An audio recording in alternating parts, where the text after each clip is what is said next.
How y'all doing? This is Judge Lynn. I know I've been MIA lately, but I gotta tell you, I had a crisis last week. And I mean, lights, sirens, ambulances, hospitals. You have to wait here. They're running down the hall. They what, who, and then hi, then he has to stay. And what do you want us to do? What? It was a mess.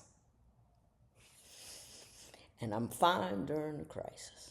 Fine during the crisis. I do well during the crisis. I joke with the ER people just to make sure.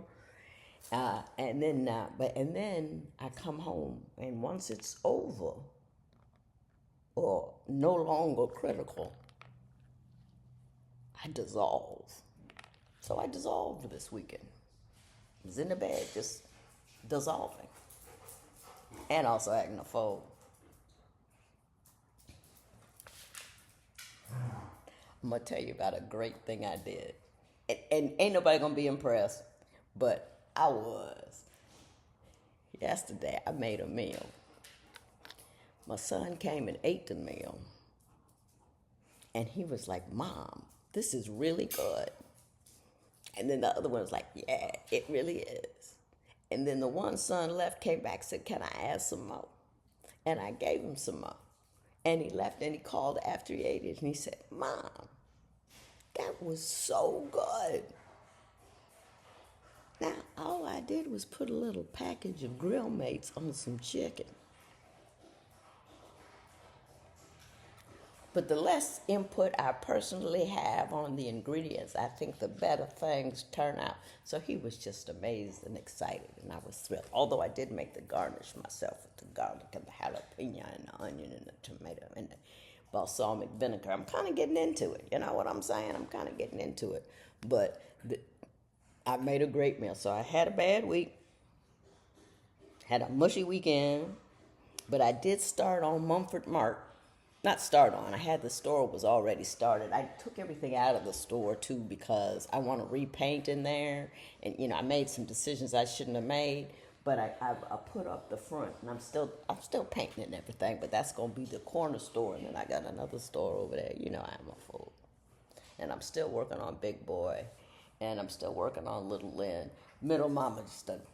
She's gonna have to go away. We're just gonna cut our losses on that chick because she ain't never getting finished. But anyway, I want to tell you, about the stupid tax. Decker, you want to say hello to the people?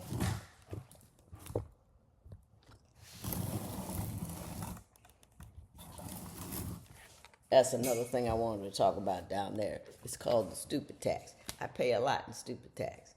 Now, I decided once I started building furniture that I was going to not only build furniture, I was also going to sew the blankets and the pillows and stuff. So instead of buying, they sell these pillows on these little miniature sites, $10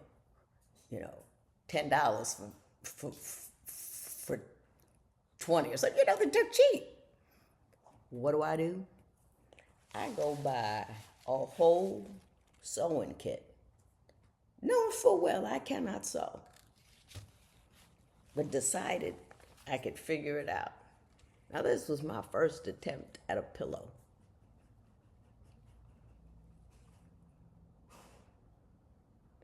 Didn't turn out very well, but see, this is the whole thing. I'm going to make a few pillows, and then I'm going to figure out how it's done correctly, and then I will have this. This is how you improve. Also keeps your mind flexible. You should always challenge it because, especially as you get older, like people, you got to start doing new pathways and stuff, and that's why I try to. I'm learning French and изучаю по-русски, just to do something new, challenge it. So the brain has to make new connections because your connections kind of get loose as you get old. But anyway, so I'm gonna work on that. I even bought an assortment of blankets and stuff of fabric from Hobby Lobby, my new spot. But anyway, I'm going to talk to you about the stupid tax. Now, I claim that that is not a part of the stupid tax, that I think that I'm going to get value out of time. Now, I want to show you stupid tax, stupid tax. This is crocheting that I started doing during the pandemic. And I had this thing where I could only crochet while I was in the mood, and then I would never tie it off. And so, ooh, there's my charger. Been looking for that thing. Anyway, stupid tax. I did all this, and I'm just crocheting. I'm not making anything. At one point, I thought I was going to put together a quilt. But I kind of, at least I learned to do it in a square. It took me a long time to get it even. Because they tell you to count, and I never do. Because I'm watching TV while I'm doing it. So, but anyway, that's just another stupid tax thing. Now, having filled your mind with all the stupid stuff I've done, I'm now going to give you some answers, some questions. And I do want to say this about that. You should know who you're getting advice from. And because everybody got their own little foibles or, predilections. Foibles, predilections, just little odd little things about yourself that, So there's 2 words of the day. But anyway, foibles and predilections. And anyway, because you have to take their advice with that in mind. And in fact, in my first book, not my first book, my last book, Dear Sonali, the first chapter, I think, is called My Lean. And I tell you where all my oddities are. I tend to lean dark. I tend to worry. I tend to this. I tend to that. Because any advice you take from anyone should be taken into consider their background, their emotionality. You can't just, because all kinds of different people have different degrees and backgrounds, but they still have different foibles and oddities. And so you got to know those because everybody sees the world through their own little crooked pair of glasses. My apologies. So, someone wrote a question, and basically she's saying, I got a guy, I was initially attracted to him physically, we started dating. Me being raised by a single strong mom and accustomed to more mature men, been married before, I struggle with his lack of confidence and decisiveness. He is sweet, hard-working, kind, thoughtful, regular, smegular guy, but seems oversensitive about everything, trying to determine if I should let this good man, but can be a lot of work guy go. A younger woman would be thoroughly impressed by him. I'm older than him. He wants marriage. I'm so not sure about that. Whatever I do, he wants... What are you eating? Oh. Whatever I do, he wants to be a part. He needs some friends. Now, first of all, I don't know him. Ain't never met. But first of all, I want to say a few things. They're not necessarily apply to this, but they're the things that you think about when you're talking about, I like somebody, but I don't know if I like them enough to lock down. Number one is ain't nobody perfect. I don't know why you got divorced from the first guy, but it was you, it was him, it was both of you, whatever happened, ain't nobody perfect. So you got to ask yourself, are the things that annoy you about him, can you live with them long term if they never change? And then when you're making that assessment, on the one side, I'm all about the balance. Balance your oddities on the other side. Because I got to tell you,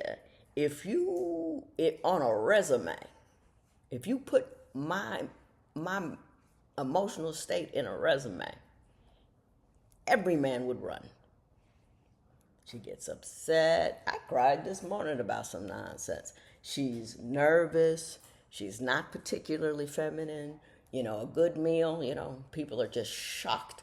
I got all of these things about me, that, and it's interesting, guys, or, will hit me up and stuff, drop into my DMs and stuff. And sometimes I think, and they talk about what they like about me, which is very nice. But if you knew how much trouble I was, you wouldn't be so impressed. Or not impressed, you wouldn't even be interested. Okay? I just want to say that. And but my husband put up with that stuff in order to get the rest of it. Funny, loved him, goofing around. We had the same sense of humor. We were both kind of homebody-ish, but we could go out sometime. We just had it together. But individually, if you wrote down all our foibles and predilections, I don't think anybody would ever marry anybody. So you got to ask yourself, is it the kind of thing? And also, is it the kind of thing that you can ameliorate? Can you make it better? Are those things you can fix? Eric got a lot better about being on time. I got a lot better about being clean. He got it. And what it was we weren't, what we finally figured out was, instead of him fighting me about not being clean, is that he and I got together and figured out what we were going to do to facilitate a cleaner house, like what things I'd be in charge of that I would remember that I would do, or there were certain limits, and he would say something and I would, I could just, it used to be like I could leave pandas on the floor and he would, and then it would get to, now if they were cute pandas, he'd leave them there longer. But after like 3 days, baby, to get the panties off the floor. I don't know. It just happens to me. I don't know how these things happen to me. They do. But so you can always remember, it's you and him against the problem. Like you and him against his nervousness. What can the two of you do together to make him less clinging? He made me less clinging. One of the most beautiful things that man ever said to me, I was sitting in his office, not freaking out about something that would have normally freaked me out. And I said, da, da, da, da. He said, da, da, da, da, da. And he said, I said, 10 years ago, I'd have been upset about this all day long. And he said, yes, you have evolved. And I didn't evolve because he made me. I evolved because we both worked on it together. And it helped us both. Just giving you a different way to look at it. So that's my 10 cents worth. Now, marriage ain't everything, I love it. I love being married. It was fun for me. But, some women think marriage is a must in order to be a success. I don't know if it isn't. I think I love a good married community. I do. I think everybody's a little saner. But that's just me. That's just me. So anyway, I'm back from my moosh. I was mushy all week. I was in the bed all weekend. And I'm still answering questions down here. Click on the link, Ask Judge Lynn. And, my sons keep telling me I'm supposed to tell you to subscribe, but I never do. So subscribe. I'm almost near 100,000. That's going to be fun. And my books are down there in that link. And I'm up here learning to sew.